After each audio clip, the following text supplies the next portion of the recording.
Okay, I want to explain about this. Saya akan mempresentasikan satu presentasi dengan bahasa Indonesia tentang strategi segmentasi dalam bisnis yang lebih baik atau translated as finer ya. Jadi finer, this is like apa namanya lebih baik, better dan lain sebagainya. Nah, strategi segmentasi yang lebih baik di antaranya adalah many factors ya atau beberapa faktor yang menjadi pertimbangan dalam melakukan segmentasi.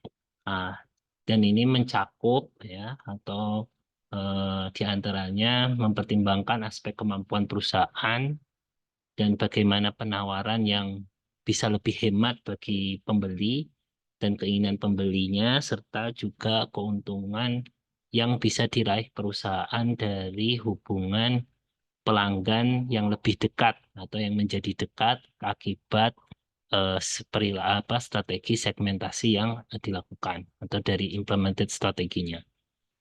Itu diantaranya, jadi diantaranya oleh karena itu sebuah organisasi perlu memanfaatkan data yang mereka miliki atau bahkan mungkin mulai mereka mulai mempertimbangkan untuk mengumpulkan data dari para customer mereka atau para konsumen mereka yang itu bisa menjadi salah satu dasar pembuatan strategi segmentasi.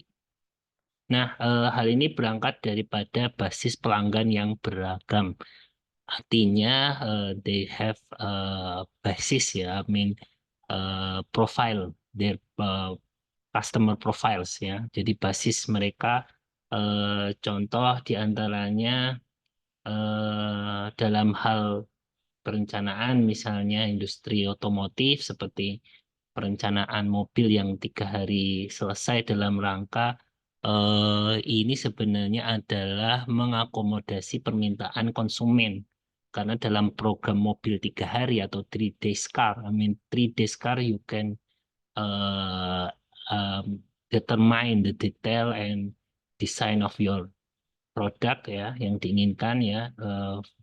Kemudian how to produce, and after that they will send you the product atau mereka kemudian mengirimkan produk tersebut. Dan produk ini karena memang ada penentuan detail dan pilihan, maka bisa memenuhi ya keragaman atau variety dari preferensi apa yang mereka apa namanya preference mean that prioritas keinginan mereka ya. Jadi kecondongan ya kecondongan kecenderungan, mean that's the same meaning in Indonesian, yang mereka itu ingin produknya lebih sesuai dengan keinginan mereka. Nah, kemudian strategi segmentasi yang lebih baik atau fine segmentation strategi dapat memeriksa pendekatan yang digunakan dalam melakukan strategi ini menjadi 3 diantaranya segmentasi mikro atau micro, yang artinya sama ya, kecil artinya dalam definisi yang lebih sempit. Nah, karena sempit itu mirip dengan kecil ya, kecil mean small, sempit mean narrow gitu ya, lebih sedikit sempit ya. Biasanya yang sempit identik dengan sama juga gambaran kecil. Kenapa kecil? Karena mungkin segmennya juga kita bedakan secara kecil saja. Misalnya dari aspek apa namanya harganya saja atau dari satu aspek tertentu sehingga perbedaannya hanya kecil gitu ya. Kemudian kustomisasi massal. Nah, ini diantaranya adalah ketika memang eh, harga yang dari produk yang ditawarkan itu tidak berbeda jauh dari satu produk dengan produk yang lain. Kemudian maka ada namanya model kustomisasi massal. Biasanya kayak gini sudah dibantu oleh pabrik. Artinya mereka menyesuaikan eh, karakter-karakter pesanan atau apa namanya citra pesanan yang telah dipesan oleh para para pembeli. Nah, sehingga strategi ini adalah menawarkan ya atau offer ya opportunity to the buyers ya, to the customer, dan mereka bisa memiliki pilihan yang tidak hanya satu ya. Nanti mereka can vary their choice gitu ya, pilihan-pilihan mereka. Kemudian ada juga segmentasi yang lebih halus, artinya eh, lebih bisa lagi mengenal apa namanya eh, karakteristik dari para konsumen gitu ya. Nah, kemudian di antaranya apa saja yang dipertimbangkan? Di antaranya adalah berapa banyak variasi yang ditawarkan, kemudian atribut apa saja, kemudian apakah ada dampak negatif ketika divariasikan, atau kita menawarkan lebih banyak macam itu akan ada dampak negatif atau tidak, atau justru malah bingung, ya, bingung, confused, ya, frustration, ketika justru malah mendapatkan banyak tawaran, apakah mungkin bisa justru menjadi keinginan yang lebih ketika konsumen itu merasa ada barang baru yang belum pernah ia beli, maka kemudian dia ingin membeli. Nah, maka sehingga ini menjadi sebuah keunggulan. Kemudian apa yang harus juga kita pelajari dari apa yang menjadi kecenderungan, ya, pilihan yang diinginkan, yang kecondongan mereka ke produk apa.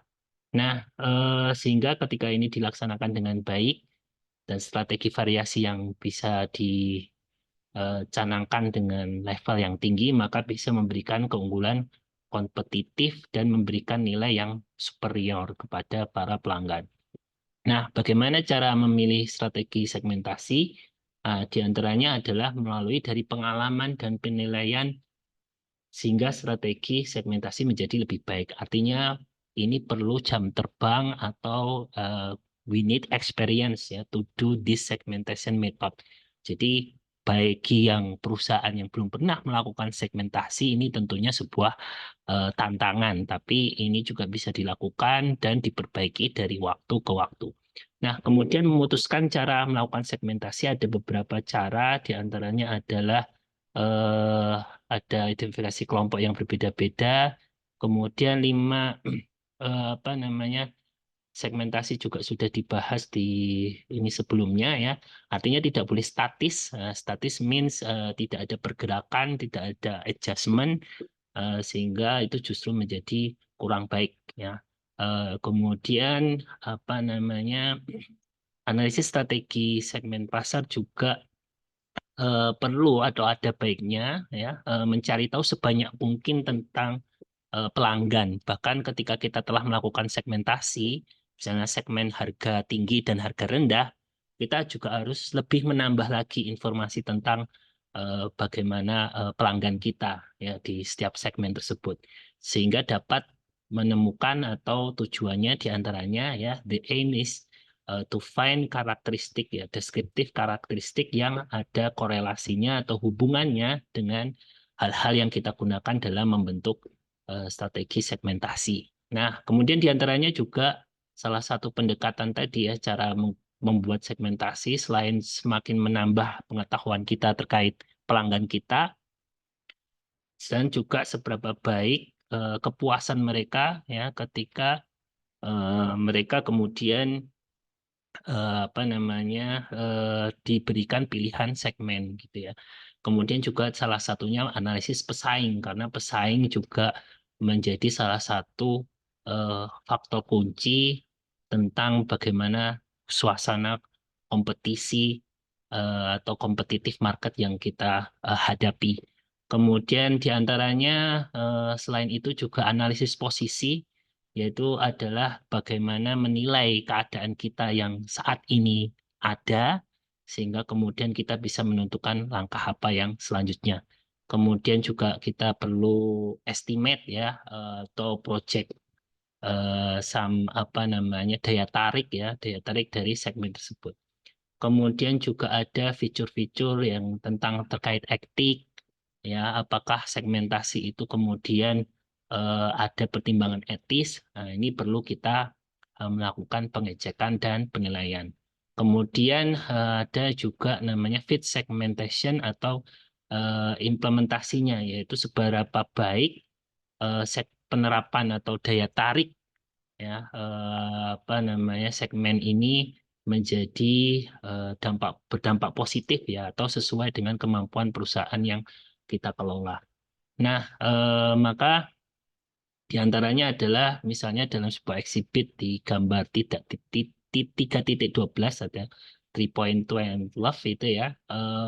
Di sini kita bisa merecord, ya, merekam, mendata terkait segmentasi dari 3 produk X, Y, and Z. Ya, di situ kita membedakan data antara penjualan, biaya variabel, margin kontribusi, total pasar atau market share ya, market share, total segment less dan lain sebagainya. Kemudian juga posisi segmentasi yang dibagi menjadi high, medium, dan low. Di situ terlihat bahwasanya produk Z ini meskipun apa namanya market share-nya masih 10%, tapi atraktifnya cukup tinggi gitu ya. Sehingga ini juga menjadi sebuah pertimbangan apakah lebih melakukan segmentasi di produk Z misalnya. Nah, dan secara ringkasan yaitu karena setiap pembeli pada dasarnya memiliki preferensi yang berbeda.